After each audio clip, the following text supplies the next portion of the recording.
ভবানীপুর, নন্দীগ্রাম, ভাঙড়, বহরমপুর, যাদবপুর, খড়গপুর সদর, টালিগঞ্জ, আসানসোল দক্ষিণ, শিলিগুড়ি, ক্যানিং পূর্ব, এই 10টি বিধানসভার সম্ভাব্য সমীক্ষা এই ভিডিও থেকে জানতে পারবেন।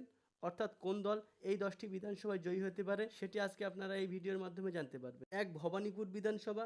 পশ্চিমবঙ্গের সবচেয়ে হেভিওয়েট কেন্দ্র এই ভবানীপুর বিধানসভা, কারণ এখান থেকে টিএমসির প্রার্থী পশ্চিমবঙ্গের বর্তমান মুখ্যমন্ত্রী মমতা বন্দ্যোপাধ্যায়, বিজেপির প্রার্থী পশ্চিমবঙ্গ বিধানসভার বিরোধী দলনেতা শুভেন্দু অধিকারী। এছাড়াও বামফ্রন্ট থেকে শ্রীজীব বিশ্বাস। 2021 সালে উপনির্বাচনে এখানে মমতা বন্দ্যোপাধ্যায় জয়ী হয়, 85,263 ভোট পায়। বিজেপি 26,428 ভোট পায়।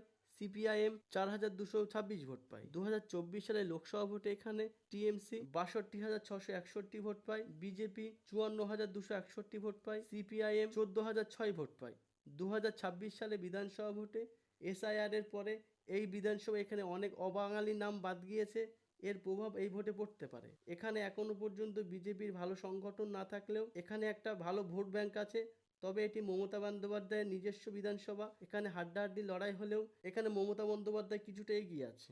এরপর নন্দীগ্রাম বিধানসভা, পশ্চিমবঙ্গের অন্যতম হেভিওয়েট বিধানসভা কেন্দ্র। 67.82% হিন্দু ভোটার আছে, 32.04% মুসলিম ভোটার আছে এবং 0.06% খ্রিস্টান ভোটার আছে এই বিধানসভায়। 2021 সালে বিধানসভা ভোটে এখানে বিজেপি জয়ী হয়। শুভেন্দু অধিকারী তিনি 1,10,768 ভোট পান। মমতা ব্যানার্জি ভোটে দাঁড়িয়েছিলেন 1,08,808 ভোট পান। সিপিআইএম এখানে 6,287 ভোট পায়। শুভেন্দু অধিকারী এখানে 1956 ভোটে জয়ী হন। 2024 সালে লোকসভা ভোটে বিজেপি এগিয়ে ছিল, 1,12,210 ভোট পায়। টিএমসি এখানে 1,03,709 ভোট পায়। সিপিআইএম 7,574 ভোট পায়। এই বিধানসভা এখানে 8,000-এর কিছু বেশি ভোটে এগিয়েছিল। নন্দীগ্রাম বিধানসভা থেকে বিজেপির প্রার্থী হয়েছেন শুভেন্দু অধিকারী এবং টিএমসির যিনি প্রার্থী পবিত্র কর, তিনি বিজেপি থেকে টিএমসিতে জয়েন করেছেন এবং তারও একটি ভালো ভোট ব্যাংক আছে এবং তিনি একজন দাপুটে নেতা। এই বিধানসভা এখানে হাড্ডাহাড্ডি লড়াই হতে পারে, এখানে 50-50 চান্স আছে। এরপর ভাঙড় বিধানসভা। ভাঙড় বিধানসভা বরাবরই সবার পাখির চোখ থাকে। গত বিধানসভা ভোটে এখানে আইএসএফ জয়ী হয়েছিল। 72.49% মুসলিম ভোটার, 27.26% হিন্দু ভোটার, 0.09% খ্রিস্টান ভোটার বিশিষ্ট এই বিধানসভায় 2021 সালে বিধানসভা ভোটে আইএসএফ জয়ী হয়, ভোট পায় 1,09,237 ভোট। টিএমসি এখানে 83,086 ভোট পায়। বিজেপি এখানে 38,726 ভোট পায়। আইএসএফ 26,151 ভোটে জয়ী হয়। 2024 সালে লোকসভা ভোটে এখানে টিএমসি এগিয়ে ছিল, 1,16,486 ভোট পায়। আইএসএফ 75,004 ভোট পায়। বিজেপি 29,211 ভোট পায়। টিএমসি এখানে প্রায় 35,000 ভোটের ব্যবধানে এগিয়েছিল। এই ভাঙড় বিধানসভায় 2021 সালে আইএসএফ, 2024 সালে টিএমসি এগিয়েছিল, কিন্তু এই বিধানসভা এখানে বর্তমানে টিএমসি থেকে শওকত মোল্লা প্রার্থী হয়েছেন। আরাবুল ইসলাম এবং কাইজার আহমেদ যারা আইএসএফ এ জয়েন করেছে, এখানে একটি হাড্ডাহাড্ডি লড়াই দেখা যেতে পারে, তবে এখানে আইএসএফ কিছুটা এগিয়ে আছে। বহরমপুর বিধানসভা 45.49% হিন্দু ভোটার, 53.63% মুসলিম ভোটার, 0.24% খ্রিস্টান ভোটার বিশিষ্ট এই বহরমপুর বিধানসভায় 2026 সালে বিধানসভা ভোটে কংগ্রেস থেকে অধীর চৌধুরী প্রার্থী হয়েছেন, টিএমসি গোপাল মুখার্জি প্রার্থী হয়েছেন, বিজেপি থেকে সুব্রত মৈত্র প্রার্থী হয়েছেন। এছাড়া জেইউপি এবং সিপিআইএমএলও তারা প্রার্থী দিয়েছে। 2021 সালে বিধানসভা ভোটে এখানে বিজেপি জয়ী হয়, 89,340 ভোট পায়। টিএমসি 62,888 ভোট পায়। কংগ্রেস 40,167 ভোট, বিজেপি 26,852 ভোটে 2024 সালে লোকসভা ভোটে কংগ্রেস এগিয়েছিল, 83,401 ভোট পায়। বিজেপি 76,478 ভোট পায়। টিএমসি 46,994 ভোট, কংগ্রেস 7,000 ভোটে এগিয়েছিল। এই বিধানসভাটি বরাবর অধীর চৌধুরী গড় এবং এবার বিধানসভা ভোটে অধীর চৌধুরী তিনি নিজেই প্রার্থী হয়েছেন। এই বিধানসভা এখানে কংগ্রেস জয়ী হতে পারে। এরপর খড়গপুর সদর বিধানসভা 83.99% হিন্দু ভোটার, 3% মুসলিম ভোটার, 1.24% খ্রিস্টান ভোটার বিশিষ্ট এই হেভিওয়েট বিধানসভাটি বিজেপি থেকে দিলীপ ঘোষ প্রার্থী হয়েছেন, টিএমসি থেকে প্রদীপ সরকার প্রার্থী হয়েছেন, বামফ্রন্ট থেকে মধুসূদন রায় প্রার্থী হয়েছেন। 2021 সালে বিধানসভা ভোটে বিজেপি জয়ী হয়েছিল, ভোট পেয়েছিল 79,007 ভোট। টিএমসি পেয়েছিল 75,830 ভোট। কংগ্রেস পেয়েছিল 10,706 ভোট। বিজেপি মাত্র 3,000-এর কিছু ভোটে এগিয়েছিল। 2024 সালে লোকসভা ভোটে বিজেপি এগিয়েছিল, 80,722 ভোট পায়। টিএমসি 65,816 ভোট পায়। CPIM 8,463 vote. এই বিধানসভা বরাবরই দিলীপ ঘোষের গড়। টিএমসি প্রার্থী হেভিওয়েট। এই বিধানসভায় হাড্ডাহাড্ডি লড়াই হলেও এখানে দিলীপ ঘোষ সম্ভাব্য জয়ী হতে পারে। টালিগঞ্জ বিধানসভা, এখানে টিএমসি থেকে মন্ত্রী অরিপ বিশ্বাস তিনি প্রার্থী হয়েছেন, এবং বিজেপি থেকে জনপ্রিয় অভিনেত্রী পাপিয়া অধিকারী তিনি ভোটে দাঁড়িয়েছেন এবং বামফ্রন্ট থেকে ডক্টর পার্থপ্রতিম বিশ্বাস তিনি প্রার্থী হয়েছেন। 2021 সালে বিধানসভা ভোটে টিএমসি জয়ী হয়, 1,01,440 ভোট পায়।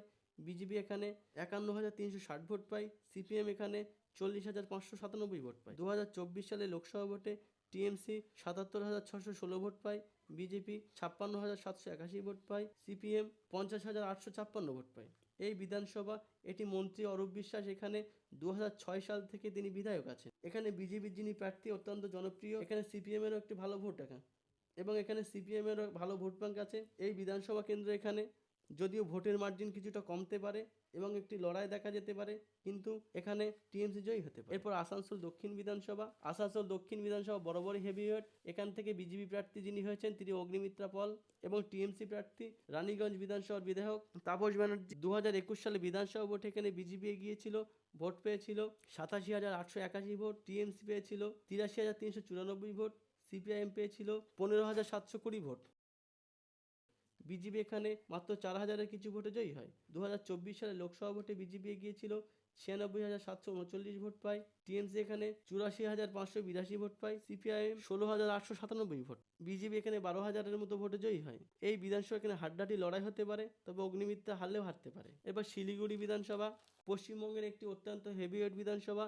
এখান থেকে বিজেপির যিনি প্রার্থী হয়েছেন শঙ্কর ঘোষ তিনি হেভিওয়েট। এছাড়াও টিএমসির ক্যান্ডিডেট গৌতম দেব তিনিও উত্তরবঙ্গের হেভিওয়েট নেতা। এছাড়া সিপিএম থেকে শরদিন্দু চক্রবর্তী প্রার্থী হয়েছেন। 2021 সালে বিধানসভা ভোটে এখানে বিজেপি এগিয়েছিল 89,370 ভোট পান, 53,784 ভোট পায়।